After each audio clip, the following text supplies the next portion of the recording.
कटी घाटी झलार कला के लिए रहने वाली हूँ। कल मेरी बच्ची का बर्थडे था, मैं बर्थडे मना रही थी तो कुछ मुस्लिम नीचे से बोल रहे कि बक्से बंद कर। तो हमने बोला कि हमें एक दिन का कार्यक्रम है तो हम बंद कर देंगे थोड़ी देर से। नहीं बोले अभी बंद कर, मैंने बंद कर दिए। फिर भी उन लोगों ने और मुस्लिम को बुला के डंडे तलवार सब निकाला और गंदी गंदी गाली दे रहा है। बोल रहा चमारा नीचे आ, तू देखो तो बहुत गर्मी है ना, डांस करके गर्मी निकाल रही है, नीचे उतर रहे हम निकाल रहे हैं ना तेरी गर्मी। बहुत गंदा गंदा बोल रहा है। मैंने बजरंग दल वालों से गुहार लगाई है, मैंने भैया को बुलाया बजरंग दल से, और मैं भैया से एक ही बजरंग दल से एक ही बात बोल रही, मेरी मदद करो। ये घटना भोपाल की, जहाँ पर एक हिंदू परिवार ने अपनी बच्ची का जन्मदिन सेलिब्रेट करने के लिए अपने ही घर में डीजे बजा लिया, तो वहाँ आस पड़ोस में रहने वाले भाईचारा निभाने वाले मुस्लिमों को ये बात सहन नहीं हुई और डंडे लाठी लेकर उनके घरों तक पहुंच गए। वैसे मैं आप लोगों को बता दूं कि वही मुसलमान है जो सुबह शाम दिन रात अपनी मस्जिद से अल्लाहू अकबर जोर जोर चीखते हैं, चिल्लाते हैं, लोगों को डिस्टर्ब करते हैं। अगर किसी के एग्जाम में वो पढ़ाई कर रहा है तो उसकी पढ़ाई नहीं हो पाएगी, और रात में पढ़ते पढ़ते यदि वो लेट सोया तो सुबह सुबह 4 बजे उठा देंगे। और अब इनकी मदद करने के लिए चंद्रशेखर जैसे लोग सामने नहीं आएंगे, हिंदू संगठन ही सामने आएंगे, क्योंकि यहाँ पर जो आरोपी हैं वो मुस्लिम है, ना कि हिंदू। बहुत लोग हाइप अप करते हैं इलॉन को, लेकिन मुझे तो बंदा ठीक नहीं लगता। क्या चीजें, मेरी भी प्रॉब्लम्स हैं उनके साथ, आपकी क्या प्रॉब्लम्स हैं इलॉन मस्क? वो इतना उसने खुद से कुछ नहीं किया है। ही हैज, उसके पास पहले से पैसा था, उसने उसका इस्तेमाल करके कुछ कंपनीज में इन्वेस्ट किया, but I think he is not the talent behind Tesla और स्पेसएक्स और any of the things he has done. उसके एक पॉडकास्ट सुनोगे, जिस तरीके की बातें वो करता है उससे पता लग जाता है उसे कितनी नॉलेज है चीजों के बारे में, जो कि ज्यादा नहीं है। हाँ ठीक ऐसे ही जैसे इस पॉडकास्ट में पता लग रहा है कि इस जोकर को कितनी नॉलेज है। खैर आइए हम ध्रुव राठी भाई के जरिए ही ध्रुव राठी को एक्सपोज करते हैं। लेकिन इतने बड़े बड़े प्लान्स की वजह से और इतने बड़े आइडियाज और विजन की वजह से इलॉन मस्क को रियल लाइफ टोनी स्टार्क अक्सर कहा जाता है। इन्होंने ये चीज भी बार बार हाईलाइट करी है कि एक कॉलेज डिग्री होने की जरूरत नहीं अगर आपको अपना अच्छा करियर बनाना है। तो एक ट्वीट इन्होंने किया था, you still don't need a college degree to work for Elon Musk. Elon Musk एक डिग्री को ज्यादा वैल्यू नहीं देते, बल्कि ये वैल्यू देते हैं एक्सेप्शनल एबिलिटी को। अगर कोई इंसान दिखा सकता है कि मैं इतना अच्छा काम कर सकता हूं, ये इंसान उनके लिए ज्यादा वैल्यूएबल होगा एज कंपेयर टू एक इंसान जो कि सिर्फ अपनी डिग्री दिखा पाए। काफी सीख मिलती है दोस्तों इलॉन मस्क की कहानी से कि कैसे आप पैशन, स्किल और हार्ड वर्क के बेसिस पर ही सक्सेसफुल हो सकते हैं। अगर आपके पास नॉलेज और स्किल्स है तो आपको डिग्री की भी जरूरत नहीं। ये ध्रुव राठी की 2021 की पुरानी वीडियो, जहां पर इसने एलन मस्क की चाट कर एकदम लाल कर दी, क्योंकि जब एलन मस्क ने ट्विटर यानी कि एक्स को खरीदा, उसके बाद से जो वामपंथी थे उनका ट्विटर से जो कंट्रोल था वो धीरे धीरे छूटता चला गया। और जो एलन मस्क है वो कहीं ना कहीं राइट की विचारधारा को सपोर्ट करता है, जो कि इन लोगों को सपोर्ट नहीं कर रही है। अब आइए आपको दिखाते हैं लखनऊ यूनिवर्सिटी के जो स्टूडेंट्स हैं वो किस बात को लेकर धरना दे रहे हैं। धार्मिक उन्माद फैलाना बंद करो, बंद करो, बंद करो।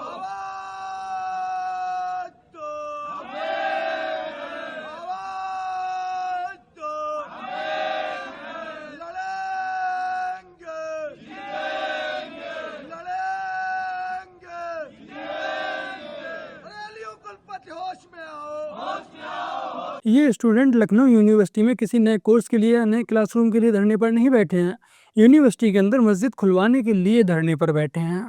अर्चना सेंट जेवियर्स नाम की एक स्कूल में हिंदू बच्ची के हाथों से वहां की शिक्षिका ने हनुमान चालीसा को खींचकर फेंक दिया। गुजरात के कच्छ में स्थित सेंट जेवियर स्कूल में एक छोटी सी हिंदू बालिका गलती से अपने बैग में हनुमान चालीसा लेकर स्कूल पहुंच जाती है।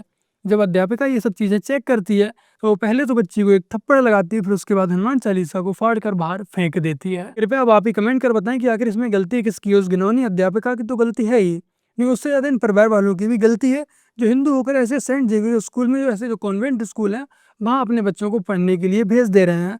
और हमारे देश में 99% जितने भी कॉन्वेंट स्कूल चल रहे हैं वो सिर्फ और सिर्फ धर्मांतरण करने के लिए ही चलाए जा रहे हैं। बट उसके बावजूद भी हम लोग अपनी आंखों को बंद करके अपने बच्चों को ऐसे ही स्कूल्स में पढ़ने भेज देते हैं।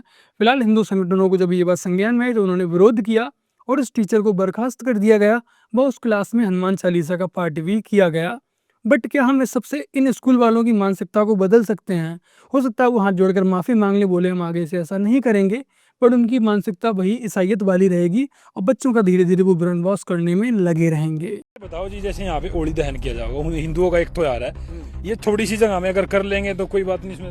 हम कर नहीं देते, हम भी कर नहीं देते, हमने पर के चौतरा ना चौतरा बना दो ना होली फुकन दो, सारे जोन थरे लगा उसका लट मारो, एसपी साहब ने यह बात कही मेरे तक कल। हमने नु कहा मेरे मुर्दों के ऊपर और मेरे ऊपर भी तो धुम्मा जावा है। नहीं, मुर्दे तो नीचे है ना, उनके ऊपर धुआं।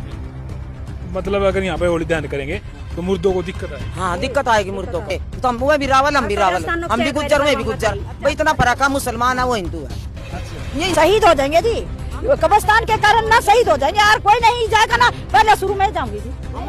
वैसे तो ये सरकारी जगह है, बट उसके बावजूद भी यहाँ पर ये लोग सिर्फ एक दिन के लिए होलिका दहन नहीं करने दे रहे हैं, क्योंकि होलिका दहन से जो धुआं होगा उससे इनके मुर्दों को समस्या होगी। ये है हमारे भाईचारे की मिसाल। हम लोगों ने इन्हें पूरा एक देश दे दिया, देश देने के बाद इन्हें यहाँ रोक भी लिया, बट उसके बावजूद भी आज हालात ये हैं कि हिंदू अपनी होलिका दहन के लिए 2 गज जगह भी नहीं ले पा रहा है। अभी बाल विवाह बंद हो गए लगभग। अभी काफी सारे अरेस्ट किए आपने, उसमें 12,000 के करीब। नहीं और करूंगा, 12,000 कम है, मैं 50,000 कर दूंगा। मैं सेकुलर लोगों से डरने वाला नहीं हूं, पक्का बात है, मैं नहीं डरता हूं। इसलिए I know what I am doing, it is constitutional. बाल विवाह बंद करना, it is a constitutional mandate. तो हमने विधानसभा में कानून पास किया कि आप 3 बच्चा कि आप 2-3 विवाह नहीं कर सकता, you have to satisfied with 1 wife.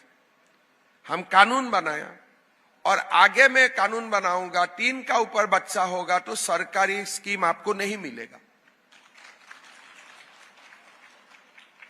और मैं करते जाऊंगा, बिंदास करते जाऊंगा। असम में लगभग बाल विवाह खत्म हो चुका, और यदि आप 1 से ज़्यादा शादी करते हैं तब भी आपके ऊपर कार्रवाई होगी, और भविष्य में यदि आपके 3 से ज़्यादा बच्चे हैं तब आपको कोई भी सरकारी सुविधा नहीं मिलेगी।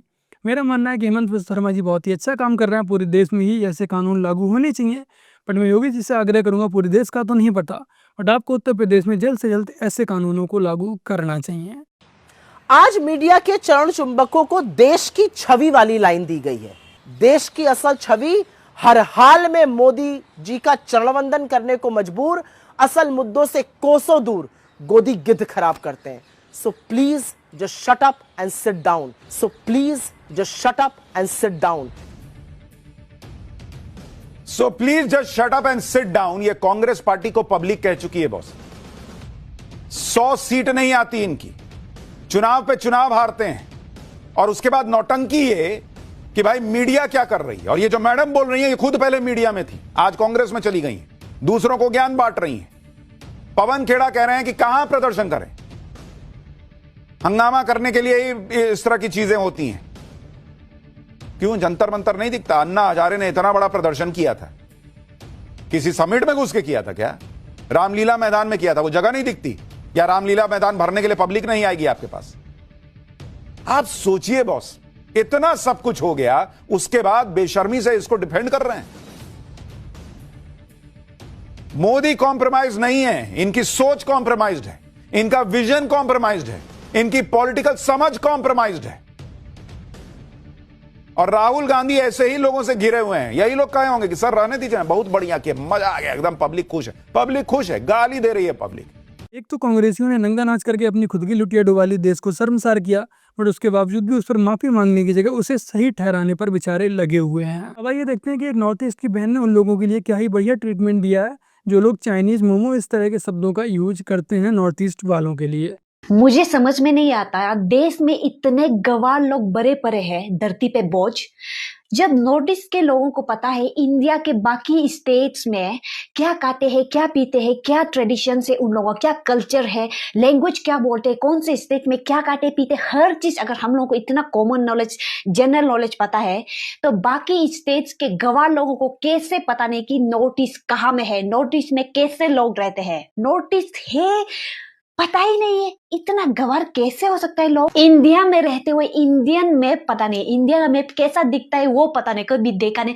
अरे सोशल मीडिया का जमाना है, एआई का जमाना है, और अभी तक इंडियन मैप पता नहीं है। उसके बाद नोटिस वालों को chinky, Chinese momo, go back to China, इधर चले जाओ उधर चले जाओ ये बोलते। अगर तुम सभी काले हो तो, सांवला रंग के हो तो क्या हम उसे अफ्रीकन बोलेंगे, अफ्रीका से आया हुआ बोलेंगे? ऐसा तो नहीं है ना। हमारे नॉर्थ ईस्ट में इतने सारे बाहर के लोग रहते हैं, यहाँ पर खुशी खुशी अपना पेट पाल के रहते हैं, बाकियों के तो 7 पुश्ते निकल गए यहाँ पर रह के। तो क्या हम भी ऐसा ही करें, ऐसा ही ट्रीट करें बाकी जैसे कर रहे हैं हम लोगों को, चिंकी, चाइनीज मोमो? हाँ, अनसिविलाइज्ड लोग ऐसे छोटी सोच के साथ बाकी डेवलप्ड कंट्री को बीट करेंगे। अब देश का कचरा तो पहले साफ कर ले, विदेश में जाके अपना इंडिया का नाम कचरा करेगा क्या? मेरा भारत महान बोल के इसी मिट्टी में जन्म लेने वाले इसी भारत माता के बच्चों को चिंकी चाइनीज मोमो बोल रहे हो ना, तुम देशद्रोही हो। हर स्कूल में एक चैप्टर तो होना चाहिए हमारे नॉर्थ ईस्ट के बारे में, ताकि लोगों को पता चले कि हमारा नॉर्थ ईस्ट क्या है, यहाँ के लोग कैसे रहते हैं, क्या खाते हैं, क्या पीते हैं, कल्चर, ट्रेडिशंस, हर चीज पता हो। ऐसा नॉर्थ ईस्ट का एक चैप्टर तो चाहिए ही चाहिए स्कूल में, नहीं तो ऐसे गवार लोग और आएंगे नॉर्थ ईस्ट कहाँ में है, क्या है बोलने के लिए। हिस्ट्री को गोली मारो साला। प्रेजेंट टाइम में अपने ही लोगों को, अपने ही घर के लोगों को बताना पड़ रहा है कि हम भी इसी घर के हैं। तो देश कहाँ जा रहा है? देश आगे जा रहा है, पीछे जा रहा है, नीचे जा रहा है, कहाँ जा रहा है? गतर में जा रहा है। ऐसा ही हमारे नॉर्थ ईस्ट को बोलता रहा चिकी चाइनीज मोमो, देश का विकास गंता होगा। ऐसे लोग अनसिविलाइज्ड, मैनरलेस, देशद्रोही, आतंकवादी है जो देश को अंदर ही अंदर से खोखला कर रहे हैं। हमारे नॉर्थ ईस्ट ने देश को क्या है, देश का नाम को कितना ऊंचा क्या है वो गूगल करके देख ले। एक समय हमारे देश में ऐसा भी था जैसे नॉर्थ ईस्ट हमारे देश से पूरी तरह से कटा हुआ हो, ना ही उसकी कोई बात होती थी, ना ही उसकी कोई चर्चा होती थी।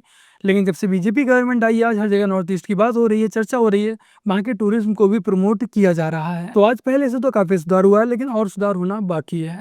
इतने बुरे नहीं है इस देश के मुसलमान।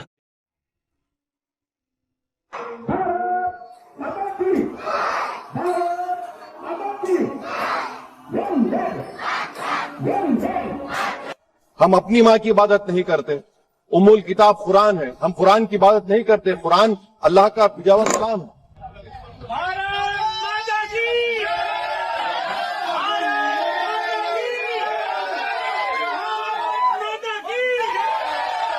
तो बस मेरे प्यारे भाइयों, आज की अपनी इस वीडियो में इतना ही। वीडियो को लाइक, शेयर, कमेंट और अपने इस चैनल को सब्सक्राइब से कर लीजिएगा। बाकी का मैं आप लोगों के लिए पिन कमेंट में एक लिंक देकर जा रहा हूँ, उस लिंक पर क्लिक करके उस चैनल को भी सब्सक्राइब कर लीजिएगा।